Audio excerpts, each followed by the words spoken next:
Rumah dinas Jampitsus Febri Adriansyah di Kramat Pela, Kebayoran Baru mendadak dijaga ketat puluhan prajurit TNI pada Rabu malam 8 Juli 2026. Penjagaan ini muncul bersamaan dengan penggeledahan polisi di sejumlah lokasi terkait dugaan korupsi tata kelola batubara pemicu pemadaman listrik di beberapa wilayah Indonesia. Namun TNI membantah adanya kaitan antara penjagaan rumah Febri dan penggeledahan oleh polisi. Pengamanan disebut murni permintaan resmi Kejaksaan Agung. Alasan sesungguhnya masih jadi tanda tanya. Yang pasti, nama Febri selama ini lekat dengan perkara-perkara kakap. Setidaknya 14 kasus korupsi besar pernah melewati mejanya, mulai dari kasus Jaksa Pinangki hingga yang terbaru kasus Nadiem Makarim. Apa saja kasus yang pernah ditangani Febri dan seberapa tinggi jam terbang jaksa muda saat ini?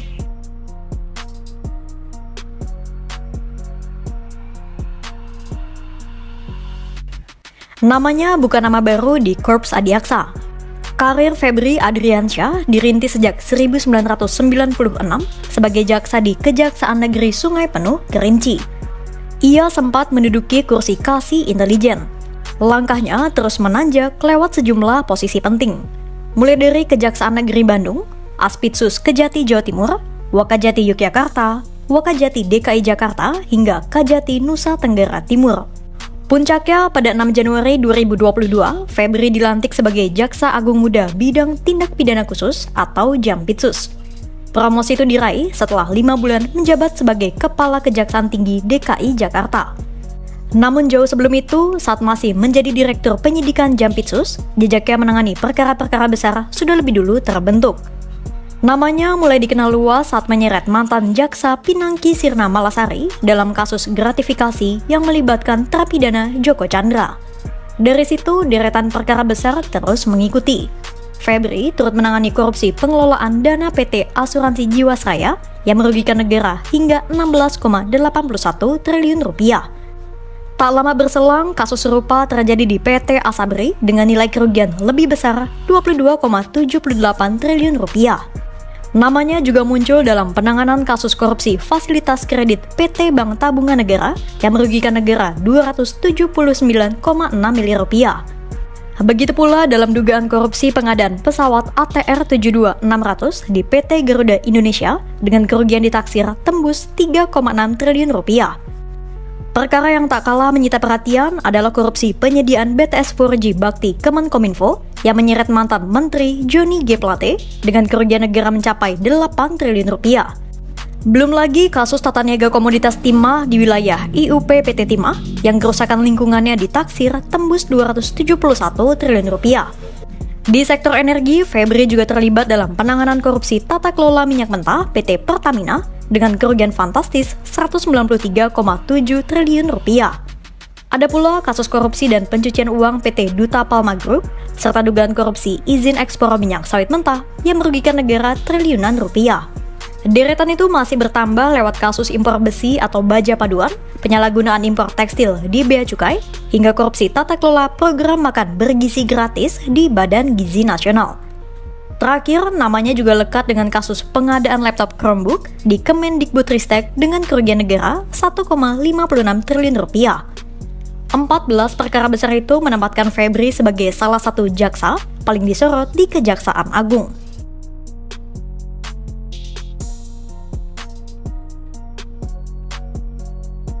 Rabu malam 8 Juli 2026, suasana di Jalan Radio 1 Kramat Pela, Kebayoran Baru terasa berbeda dari biasanya.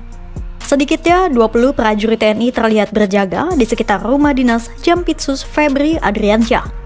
Sebagian berkumpul di taman tepat di depan rumah, sebagian lain berpatroli berkeliling kawasan. Kendaraan berplat dinas TNI pun terparkir di sekitar lokasi, sementara akses menuju rumah ditutup dengan portal. Penjagaan ini muncul nyaris bersamaan dengan langkah Korps Pemberantasan Tindak Pidana Korupsi Polri yang menggeledah Cafe Declan Signature dan Coin Money Changer di kawasan Cipete. Penggeledahan itu bagian dari penyidikan dugaan korupsi tata kelola batu bara yang disebut-sebut jadi pemicu pemadaman listrik di sejumlah wilayah.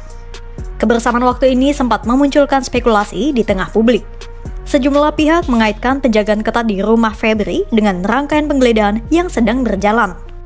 Tapi TNI melalui Kepala Pusat Penerangan Brigadir Jenderal Muhammad Nas membantah adanya keterkaitan antara penjagaan dengan penggeledahan yang dilakukan Polri. Menurutnya, dua hal itu adalah proses yang sepenuhnya berbeda dan menjadi kewenangan masing-masing institusi. Yang menarik, ini bukan kali pertama rumah Febri mendapat pengamanan serupa. Setahun sebelumnya, tepatnya pada akhir Juli 2025, isu serupa juga sempat beredar. Kala itu muncul kabar Direktorat Reserse Kriminal Umum Polda Metro Jaya hendak menggeledah kediaman Febri. Namun upaya itu diklaim gagal karena dihalangi personel TNI. Kejaksaan Agung saat itu langsung membantah tegas. Kepala Pusat Penerangan Hukum Kejagung, Anang Supriyatna, mempertanyakan sumber kabar tersebut dan memastikan tak pernah ada penggeledahan terhadap rumah dinas Jampitsus. Dua peristiwa yang terpisah setahun ini punya benang merah yang sama. Keduanya menempatkan penjagaan TNI di rumah Febri sebagai sorotan sekaligus memunculkan pertanyaan yang sama.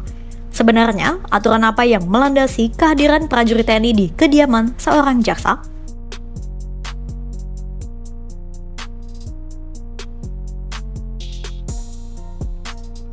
Di tengah ramainya sorotan publik, ada satu hal yang sering terlewat.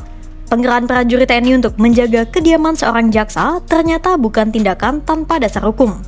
Payung hukumnya tertuang dalam Peraturan Presiden Nomor 66 Tahun 2025 tentang pelindungan terhadap jaksa dalam menjalankan tugas dan fungsinya yang diterbitkan di era pemerintahan Presiden Prabowo Subianto. Dalam Perpres tersebut, pelindungan negara terhadap jaksa dijalankan oleh dua institusi sekaligus, Kepolisian Negara Republik Indonesia dan Tentara Nasional Indonesia. Aturan ini memastikan setiap jaksa mendapat jaminan rasa aman dari ancaman yang membahayakan diri, jiwa, maupun harta bendanya. Tak hanya jaksa yang bersangkutan, keluarga yang memiliki hubungan perkawinan atau menjadi tanggungannya juga berhak mendapat perlindungan serupa termasuk pengamanan di tempat tinggal. Setidaknya ada 6 bentuk pelindungan yang diatur dalam Perpres ini. Mulai dari pelindungan atas keamanan pribadi, pelindungan tempat tinggal, hingga pelindungan di rumah aman apabila dibutuhkan. Termasuk juga pelindungan terhadap harta benda dan kerahasiaan identitas sang jaksa. Khusus untuk keterlibatan TNI, Perpres ini menyebut bentuk pelindungannya bisa berupa pengamanan terhadap institusi kejaksaan, dukungan personel dalam mengawal jaksa saat bertugas, hingga bentuk pelindungan lain yang bersifat strategis sesuai kebutuhan. Dengan kata lain, kehadiran prajurit di rumah Jampitsus Febri bukanlah sesuatu yang berdiri sendiri.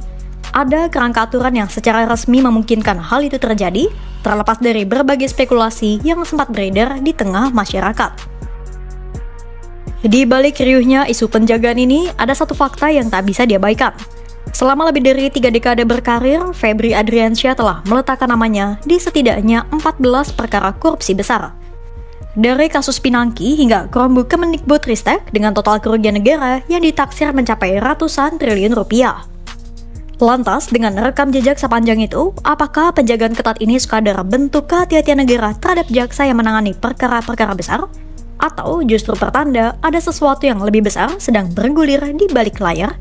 Pantau terus perkembangannya hanya di kanal YouTube Kompas.com.